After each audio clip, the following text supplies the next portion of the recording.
नमस्कार, आप देख रहे हैं दुर्ग पुलिस का साइबर अवेयरनेस सीरीज़ का अगला कड़ी। मैं प्रभात कुमार, दुर्ग पुलिस का एक अधिकारी हूँ। साइबर फ्रॉड लगातार बढ़ रहा है और इसके दो महत्वपूर्ण कारण हैं। एक ये कि नए नए तरीके ईजाद होते जाते हैं। अभी तक हम साइबर फ्रॉड के बारे में जितने भी तरीके जानते हैं, चाहे वो डेटिंग फ्रॉड से रिलेटेड हो, सेक्सटॉर्शन हो, आपका गलत वीडियो बना लिया गया हो, डिलीवरी बॉय से रिलेटेड हो, बिजली बिल से रिलेटेड हो, पैसे दुगने करना, यूट्यूब में वीडियो लाइक करके पैसे कमा लेना, बिटकॉइन और अनेक तरीके जो हर हफ्ते महीने में बदल रहे हैं। ये तरीके लगातार नए नए आते जा रहे हैं। दूसरा एंगल है कि आबादी बहुत ज़्यादा है, पॉपुलेशन बहुत ज़्यादा है, वो नए नए लोगों को ठगते जा रहे हैं। ये दोनों ही बहुत इवॉल्विंग है, लोग नए मिलते जाएंगे, तरीके नए बनते जाएंगे। समझने की बात यह है कि साइबर फ्रॉडस्टर जो हैं उनका पर्पस नए तरीके निकालना या नए लोगों को बेवकूफ़ बनाना नहीं है, उनका पर्पस है पैसे लेना। अब कितने भी नए तरीके निकले एक तरफ और कितने भी नए लोग मिलते जाएं, उनके पास पैसे ट्रांसफ़र कराने के बहुत लिमिटेड तरीके हैं। पैसे भिजवाना, या तो NFT कराएंगे या फिर UPI कराएंगे। उसके लिए वो क्या बोल रहे हैं, तरीके कितने भी नए हो, कितने भी तरह के हो, वो वही 4, 5, 7 चीज़ें करते हैं, बोलते हैं और बताते हैं, जिससे लोग ठगी का शिकार बन रहे हैं। तो मैं आपको 6-7 नुस्खे बताऊँगा ठगी से बचने के लिए और 6-7 निशानियां बताऊंगा कैसे आप पहचानें कि आपके साथ ठगी हो रही है। ध्यान दीजिए। नुस्खा नंबर 1, आपको सारे कमर्शियल और मर्चेंट ट्रांजैक्शन सिक्योर पोर्टल से ही करना है। अब मैं आपको बताता हूँ साइबर फ्रॉडस्टर आपसे क्या गलत कराता है। आप इस पर ध्यान दीजिएगा, ये गलत तरीका करने का। वो आपको एक मैसेज भेजता है जिसमें एक बंदे का नाम होता है, अकाउंट नंबर होता है, IFSC कोड होता है। आप जैसा कि आप स्क्रीन में देख सकते हैं, आप उसको अपने NEFT में ऐड करते हैं, उसको वेरीफाई करते हैं पेयी को, फिर उसको पेमेंट करते हैं। ये पर्सनल ट्रांजैक्शन का तरीका है, मर्चेंट या कमर्शियल ट्रांजैक्शन का तरीका नहीं है। इसमें आपके साथ फ्रॉड हो रहा है। सही तरीका क्या है, इसके मैं 2 उदाहरण दूंगा। हम में से सब IRCTC में टिकट बुक करते हैं। अगर जब आप IRCTC में टिकट बुक करते हैं और पेमेंट पेज पे आते हैं, आप स्क्रीन में देख सकते हैं, आप IRCTC का अकाउंट डिटेल नहीं डालते हैं, आप अपना डालते हैं। वो एक सिक्योर पोर्टल है। उस पोर्टल को IRCTC का अकाउंट पता है, अपना डिटेल आप डालते हैं, वहाँ से पैसे काट कर वो IRCTC में डाल देता है। इसी तरह से आप देख सकते हैं, एक और स्क्रीन में एक और उदाहरण मैंने लिया है। अगर आप फ्लिपकार्ट में पेमेंट करते हैं, कुछ खरीदने जाते हैं, पेमेंट पेज पे आते हैं, आप फ्लिपकार्ट का अकाउंट डिटेल नहीं डालते हैं। फ्लिपकार्ट आपको कभी अपना अकाउंट डिटेल नहीं देता। आप अपना अकाउंट डिटेल डालते हैं, सिक्योर पोर्टल फ्लिपकार्ट को देता है। तो अगर कोई फ्रॉडस्टर आपको एक अकाउंट डिटेल दे रहा है और बोल रहा है फ्लिपकार्ट के नाम पे, बिजली बिल के नाम पे, या किसी भी नाम से ठगी, बिटकॉइन के नाम पे ठगी कर रहा है, आप समझ लीजिए पहली निशानी है कि आपके साथ ठगी हो रही है। आपको उसे पेमेंट नहीं करना है, आपको पेमेंट सिर्फ सिक्योर पोर्टल से करना है। नुस्खा नंबर 2, पेमेंट का दूसरा तरीका होता है UPI का। एक तो फ्रॉडस्टर्स हमसे NEFT पेमेंट कराता है, दूसरा UPI कराता है। इसमें भी ध्यान देने योग्य बात है कि आपको UPI का पेमेंट भी सिक्योर पोर्टल से ही कराना है। मैं फिर से IRCTC का उदाहरण अपने स्क्रीन में दिखा रहा हूँ, आप ऊपर देखेंगे।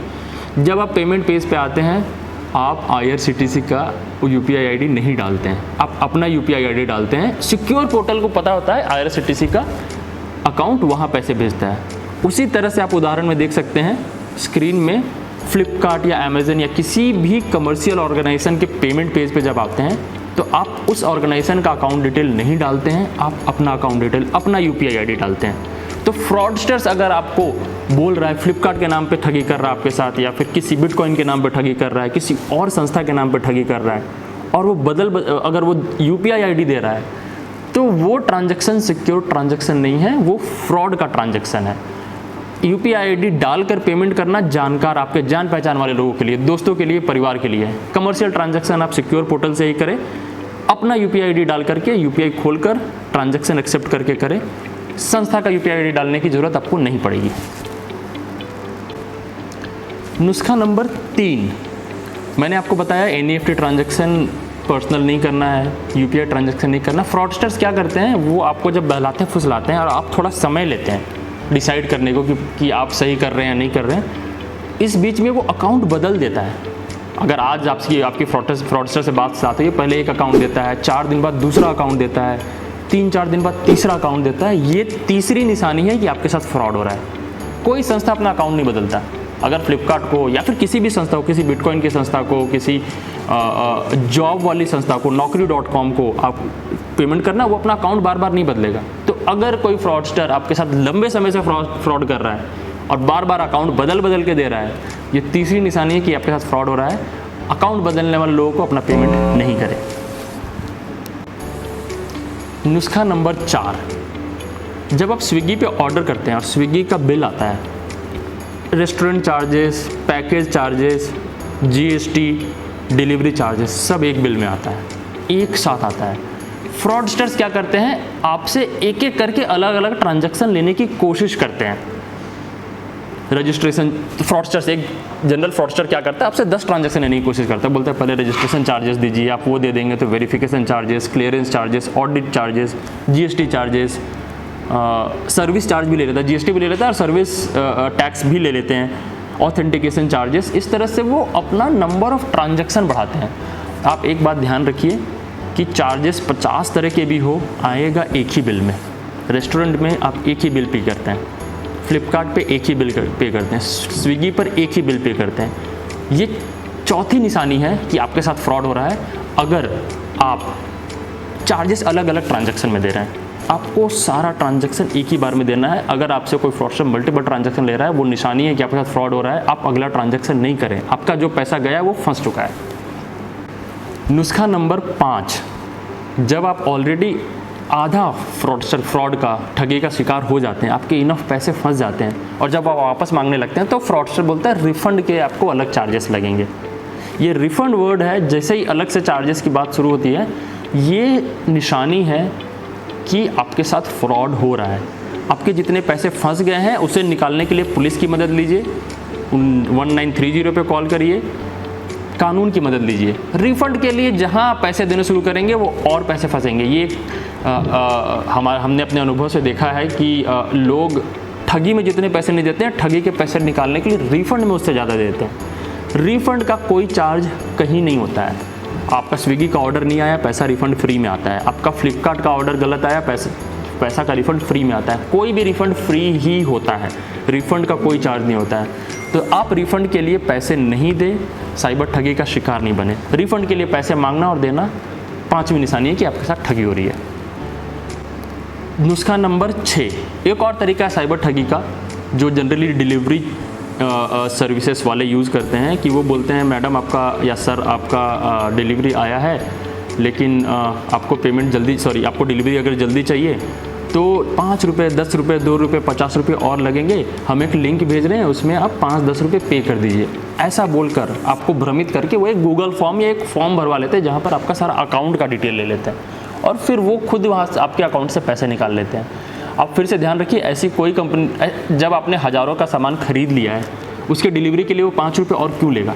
तो ये जो तरीका है कि एक फॉर्म भेज रहे हैं, उसमें डिटेल भर दीजिए, 5, 10, 50 रुपये और लगेंगे और आपको डिलीवरी आज ही मिल जाएगी, या फिर ऐसा इस टाइप का कोई भी बात कोई कर रहा है तो वो आपकी ठगी कर रहा है। उस लिंक के जरिए आपके अकाउंट का डिटेल आपसे लेने की कोशिश कर रहा है, इससे बचें।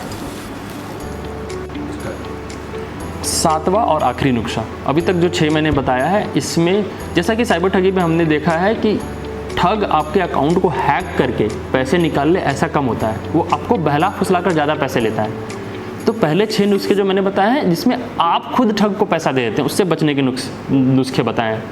आखिरी जो है, जो ट्रेडिशनल है, जो हमेशा बोला जाता है, मैं फिर भी रिपीट करूँगा, छोड़ूंगा नहीं, कि वो पैसे तभी निकालेगा जब आप OTP दे देंगे, वो पैसे तभी निकालेगा जब आप किसी गलत लिंक पे क्लिक कर देंगे। आप OTP दे देंगे तो वो आपका ₹10 बन जाएगा, अकाउंट से पैसे निकाल देगा। अगर आप किसी लिंक पे क्लिक कर देंगे, एनीडेस्क जैसा कोई लिंक होगा, उससे आपके मोबाइल का, आपके लैपटॉप का एक्सेस मिल जाएगा, वो फिर से आपका ₹10 बनकर आपके लैपटॉप और आपके मोबाइल से पैसे निकाल लेगा। लिंक पे क्लिक नहीं करना है, OTP शेयर नहीं करना है। पुरानी ट्रेडिशनल बात है, हर जगह बोली जाती है, मैंने 7 नंबर पे रखा है, फिर भी रिपीट किया है, ज़रूरी है। धन्यवाद। और अंत में मैं अपने 7 नुस्खों को समराइज एक साथ कर देता हूँ। आपको किसी दूसरे का अकाउंट डिटेल डालकर पैसे नहीं डालने हैं, सिक्योर पोर्टल से पैसे डालने हैं। NEFT दूसरे का अकाउंट डाल के नहीं करना है। आपको दूसरे का UPI ID डालकर कमर्शियल या मर्चेंट ट्रांजैक्शन नहीं करना है, पर्सनल ट्रांजैक्शन करना है। सिक्योर पोर्टल में आप अपना UPI ID डालकर पेमेंट करते हैं। अगर सामने वाला अकाउंट बदल कर आपके पैसे ले रहा है, तीसरी बात, तो वो आपके साथ साइबर फ्रॉड हो रहा है। अगर सामने वाला 5-10 अलग अलग ट्रांजैक्शन ले रहा है, registration charges, clearance charges, audit charges, GST charges, verification charges, तो आपके साथ फ्रॉड हो रहा है। अगर आपसे कोई बोल रहा है 5, 10, 50 रुपये और एक बार पे करने होंगे, आपका काम जल्दी हो जाएगा, तो भी आपके साथ फ्रॉड हो रहा है। अगर आपको अंदाज़ा हो गया कि आपके पैसे फंस गए हैं और रिफ़ंड के नाम पे आपसे कोई पैसे मांग रहा है, छठा नुकसान, तो भी आपके साथ फ्रॉड हो रहा है। सातवां और ट्रेडिशनल बात, OTP शेयर नहीं करें, लिंक शेयर नहीं करें। धन्यवाद।